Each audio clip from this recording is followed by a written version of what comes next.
Hello there, AP Environmental Science class. Welcome back to part two of my lecture on Chapter 18, Solid and Hazardous Waste. We left off in part one talking about recycling, and now we are moving on to talking about burning or burying a solid waste. So what are the advantages and disadvantages of burning or burying our solid waste? Well, technologies for burning and burying solid waste are actually well developed. We've had these technologies around for a long time. However, burning our solid waste can contribute to air and water pollution and also greenhouse gas emissions. And unfortunately, buried waste can also contribute to water pollution. So these are some of the issues that we have with burning and burying our solid waste. And so this is what we're going to talk about over the next couple of slides, basically the pros and cons of this.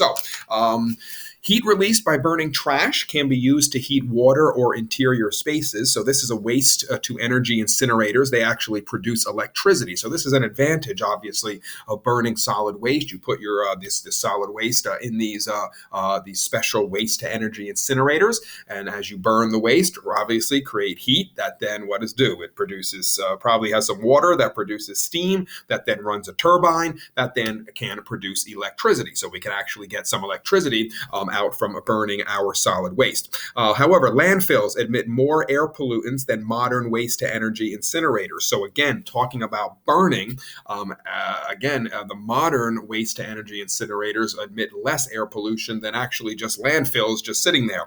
So again, some of the advantages of burning our solid waste. An incinerator ash contains toxic chemicals that must be disposed of and or stored. So that's one of the cons of these waste-to-energy incinerators, is that any ash could have toxic chemicals because what was the ash? It was initially some solid waste, right? And so we do have to either dispose of or store of those toxic chemicals. So again, obviously, you know the routine here. You need to know some of the pros, some of the cons to these things.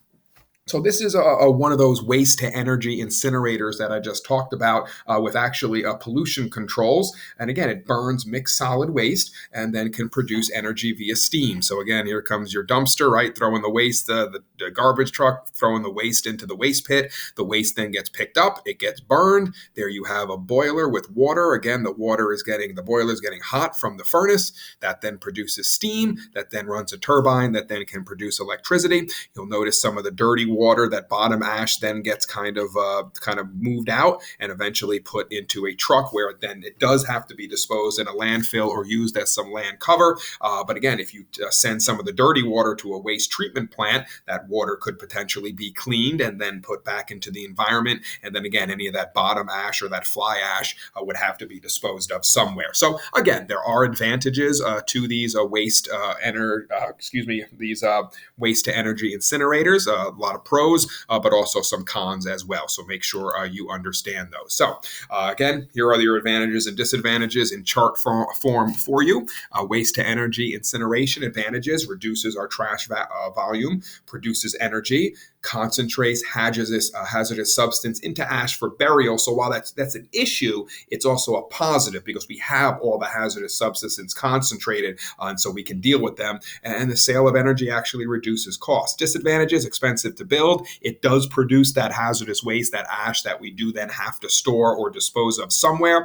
It does emit some carbon dioxide and other air pollutants. And unfortunately, it encourages waste production, right? Which is what we're trying to discourage as we head through the 21st century. So maybe these, again, those are your advantages and disadvantages of the waste to energy incineration.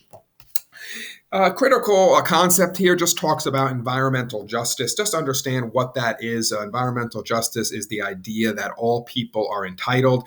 Many polluting factories, hazardous waste sites, incinerators, and landfills are located in communities most often populated by minority groups. And so again, this is not environmental justice, right? How do you put these polluting factories, these hazardous waste sites only in certain communities and not in others? So that's something that needs to be looked at at. Analysts argue that the ethical principle, environmental justice, should carry as much weight in sitting hazardous sites as economic factors. So again, we've had a lot of laws put in to try to, when it comes to the economy, to try to make sure all groups are represented equally with jobs and things like that. So while we do it for economics, we're not doing it for hazardous waste or polluting factories or things like that. And so that's something we need to think about as we head through the 21st century. Are we putting these polluted areas only in certain communities and not in others? And if so, is that really environmental justice? All right. So something that you will, I'm sure, hear more about as we go through the next 10 to 20 to 30 years.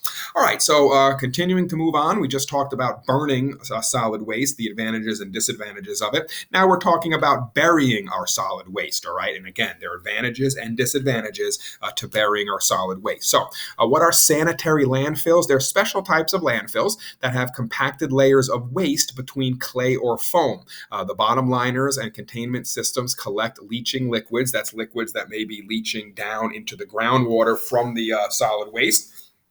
Some of these sanitary landfills also have methods for collecting the methane gas that is being released as the solid waste decomposes, right? And that methane obviously leads to global warming, as methane is a greenhouse gas. So what are the types of waste that is placed into landfills? Paper, yard waste, plastics, metals, wood, glass, and food waste are among the types of waste that are put into these landfills. So again, this is that state-of-the-art specialty landfill. Most of our landfills these days are sanitary here in the United States. And again, they're designed to eliminate or to minimize the surrounding environmental problems. So just have a general idea of what's going on here. You'll notice the topsoil, the sand, the clay, and then the garbage, right? So the garbage is under that clay layer.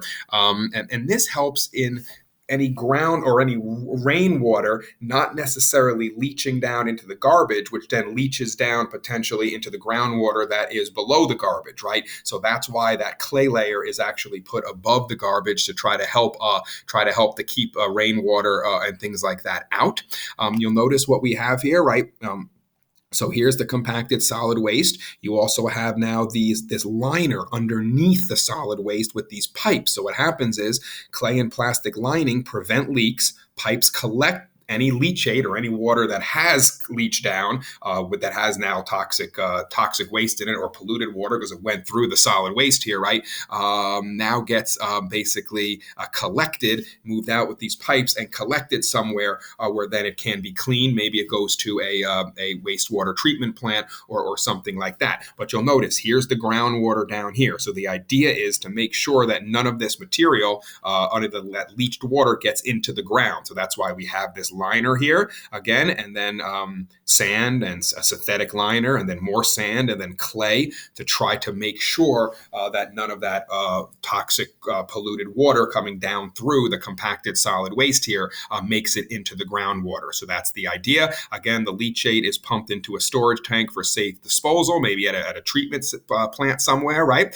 And then we have these monitoring wells. So this groundwater monitoring well will tell people right away, an alarm goes off if any pollutants end up getting into the groundwater, so that hopefully they can deal with it quickly. Because again, what did we talk about? Groundwater, very hard with water pollution, very hard to get rid of that pollution in the groundwater. So many of these sanitary landfills at least have a monitoring well to tell us right away if some pollutant is leaching through these barriers here and getting into the groundwater. So again, just take a look at this. Make sure you understand what's going on here. Again, sanitary landfills, we do have protection for the environment. Obviously, nothing is 100% perfect, but definitely a better situation here than with your non-sanitary landfill. So trade-offs, advantages: low operating cost, can handle large amounts of waste. Filled land can be used for other purposes. No shortage of landfill space in many areas. Disadvantages: noise, traffic, and dust. They do release greenhouse gases, methane and carbon dioxide, unless they are collected.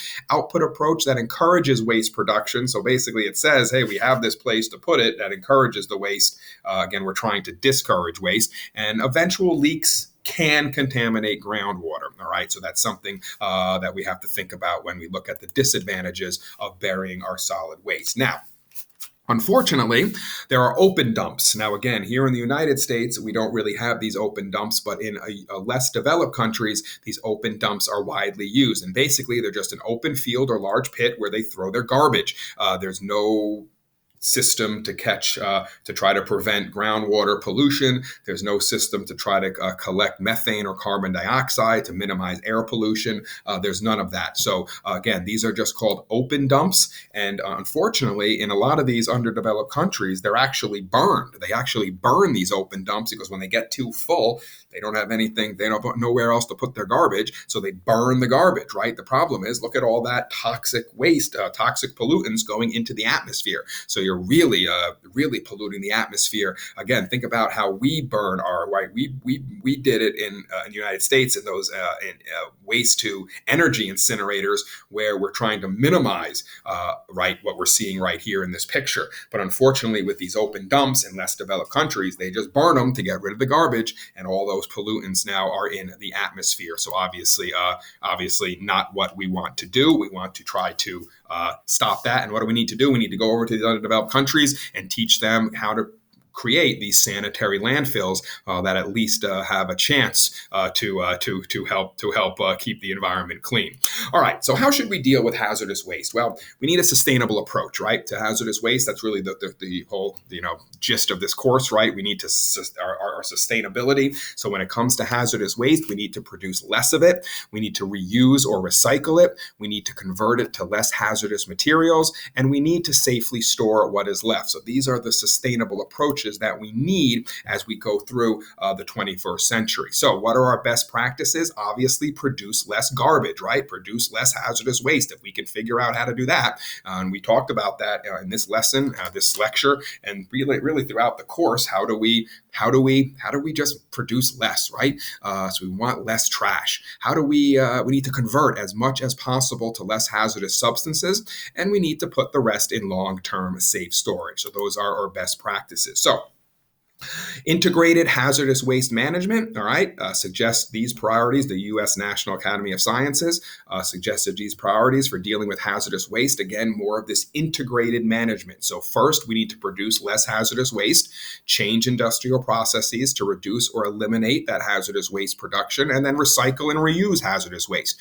Convert it to less hazardous or non-hazardous substances, either through natural decomposition, incineration, maybe some thermal treatment, maybe some chemical or biological treatment, or maybe we just dilute it in air or water. And then you need to put it in perpetual storage, that landfill, underground injection wells, surface impoundments, or underground salt formations where it can be stored. So again, an integrated management, try to produce less, but if we can't produce less, at least convert it to less hazardous substances, and then find a way to put it in storage where it's not going to bother the environment, where it's safe. So those are that's what we need. And again, that's called integrated hazardous waste management. Talking right about that e-waste, we mentioned that e-waste in part one of this lecture. That's the electronic waste. So case study talks about recycling electronic waste. Much of the world's electronic waste is actually shipped to China right now, where they have hazardous working conditions that includes child labor. The United States produces roughly 50% of the world's electronic waste, but only recycles 14% of it, right? So the rest is being sent to China or some of these other underdeveloped countries, where they are being basically just thrown in open land pits. And I'll show you a picture of that coming up. In 13 states, manufacturers are responsible for recycling electronic devices. And obviously, we need that number to increase as we go through the 21st century. So this is a tough picture, guys, especially for myself, who has a daughter and a young son as well. Many of you down the road will become parents. And this is tough to see. So what is this? This is a young girl in Bangladesh, and she is recycling batteries by hammering them apart and extracting the tin and the lead from the batteries, which then the family can then sell to get food. Look at this. I mean, is this where we want to be? Is this what the world that we want? Little children like this going through hazardous electronic waste to try to find a couple of bucks for their family? Right? I think we need to figure something better out. Not only for them, but for your children and for your children's children.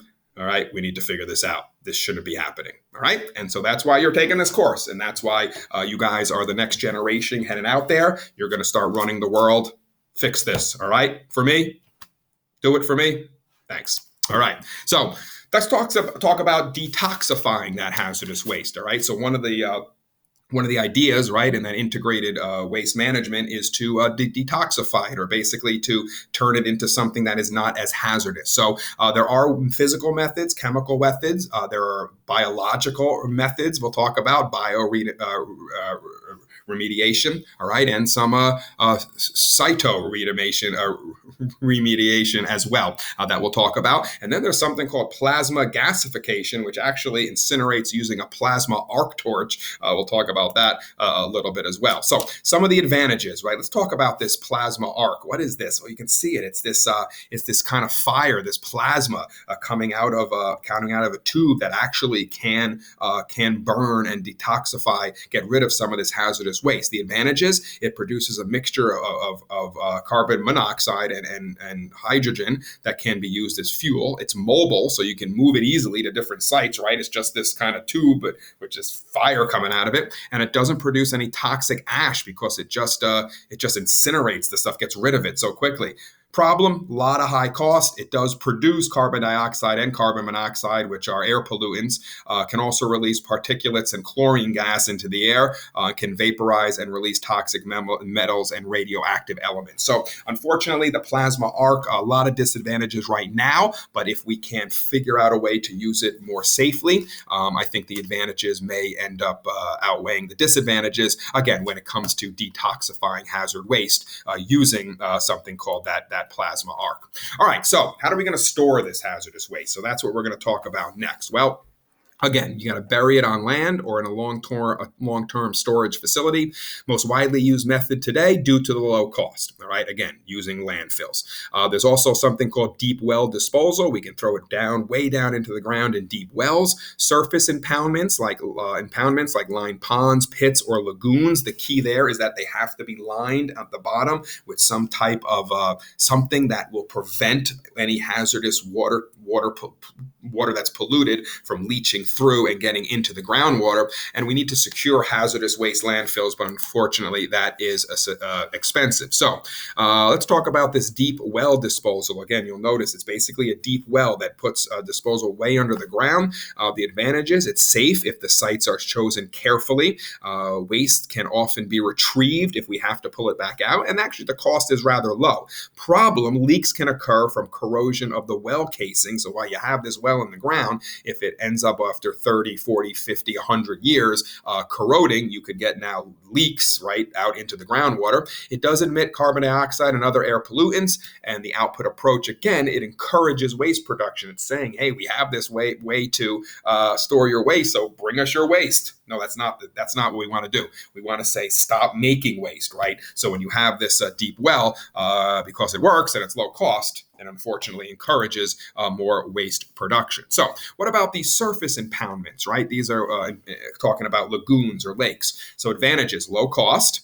Again, you can pull the waste out if you need to, and can store waste indefinitely with a secure double liner, right? Double liner, basically having two liners underneath to make sure no polluted water leaches down into the groundwater. The problem is you will get water pollution from leaking liners and overflows, right? What happens if you have a large rainstorm that then overflows that lagoon or lake that you were putting hazardous material in? Well, now it's flowing out over the land, right? Air pollutant from volatile organic compounds. And again, same idea, output approach that encourages waste production. We don't want that output approach. We want people to stop producing waste. All right. So again, you know the routine here, understand the trade-offs, the advantages and disadvantages of these systems. What can you do when it comes to hazardous waste? Avoid using pesticides and other hazardous chemicals, or use them in the smallest amounts possible.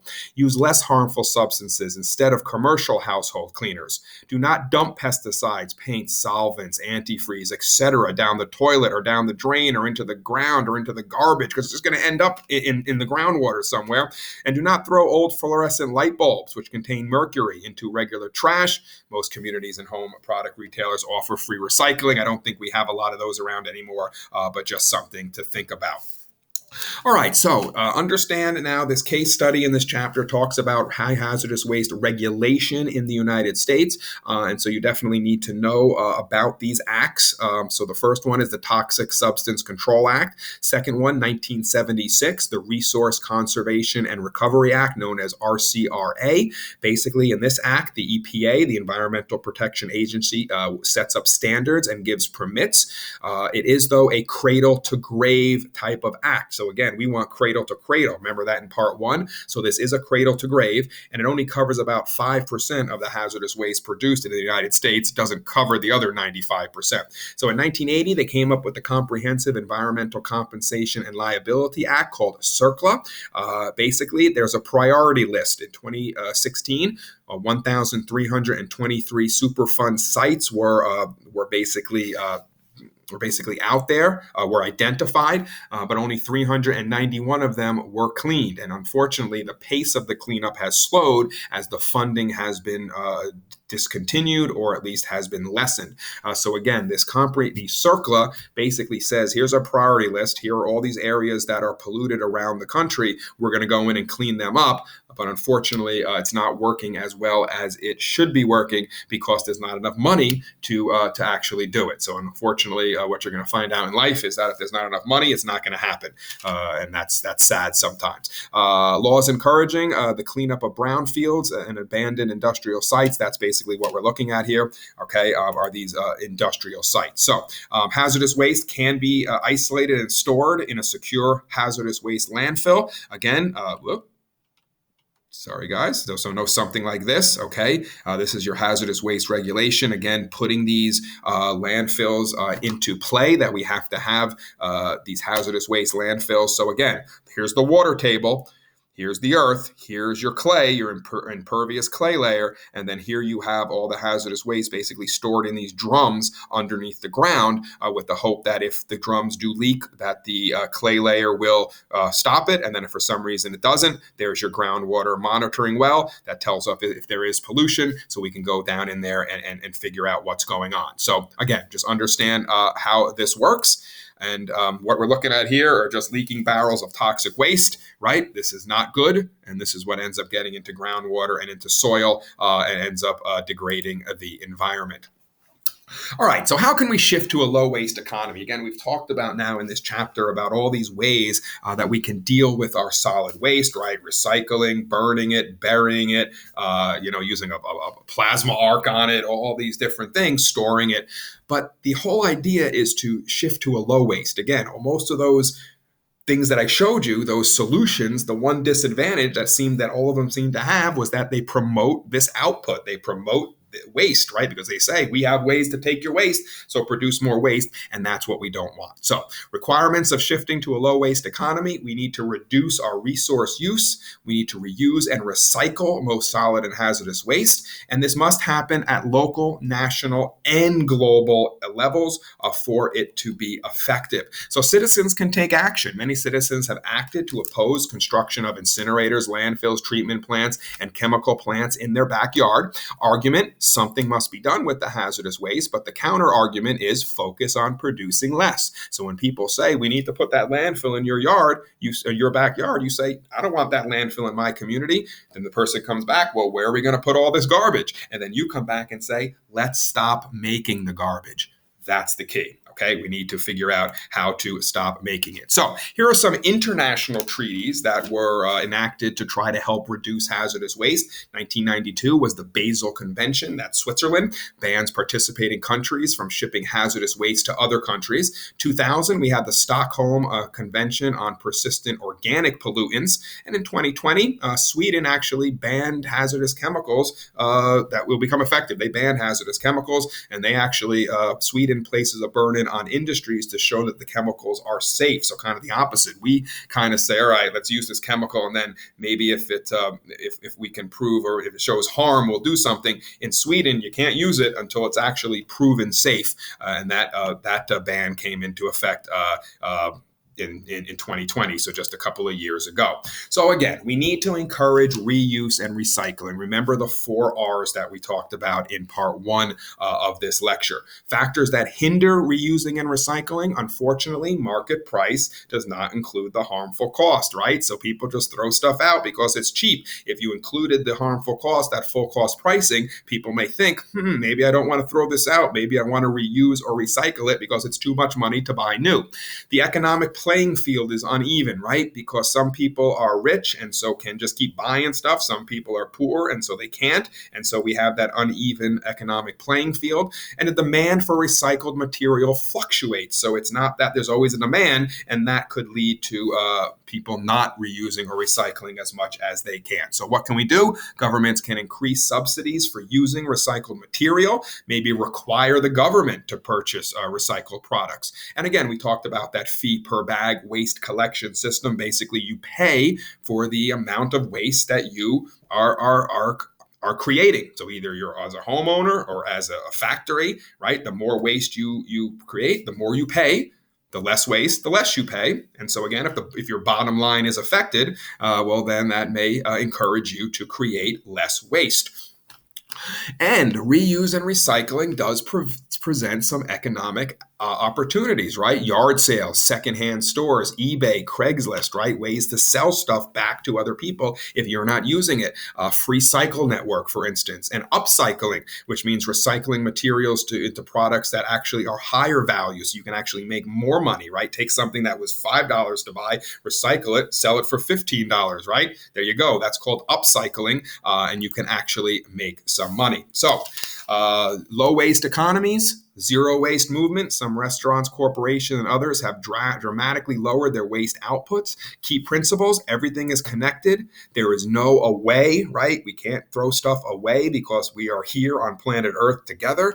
Producers and polluters should pay their fair price, and we can mimic nature by reusing, recycling, composting, or exchanging. And that may be where this ends up, because we're going to talk now. The last 2 slides are about industrial ecosystems, and this is how we copy nature. So resource exchange webs, right? We produce waste as a raw material. We talked about this a little bit in part 1 of this lecture. So we need these industrial parks. So 2 major steps of biomimicry, right? That's mimicking biology. Observe how natural systems respond and then apply to human industrial systems. So here is one of these industrial ecosystems. This is actually in Denmark. And what they're doing here is they're reducing waste production by mimicking the natural ecosystem's food web.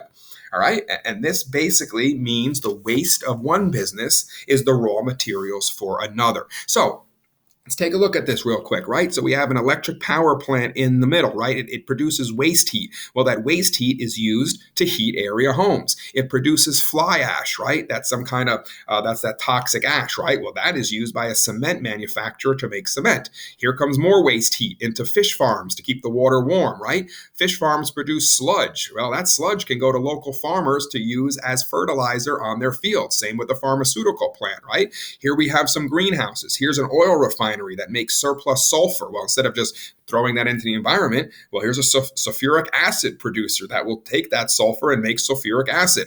Here's your surplus of natural gas can go to a wallboard factory, right?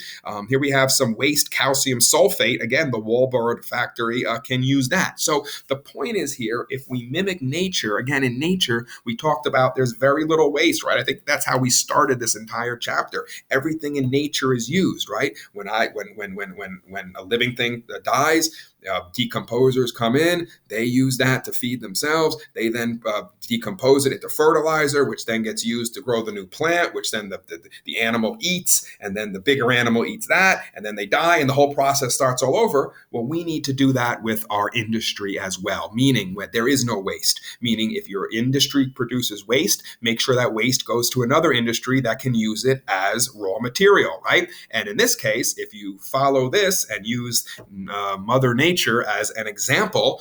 In these industrial ecosystems, potentially we can get to a point where, just like Mother Nature, we produce no waste, and that all our waste is eventually used for something else. That's obviously the key. That may be a long way away, but that may be something that you can lead as you go out into the real world and end up being the leaders of tomorrow. So thank you so much. That concludes part 2 of chapter 18, Solid and Hazardous Waste. And as always, thanks for listening.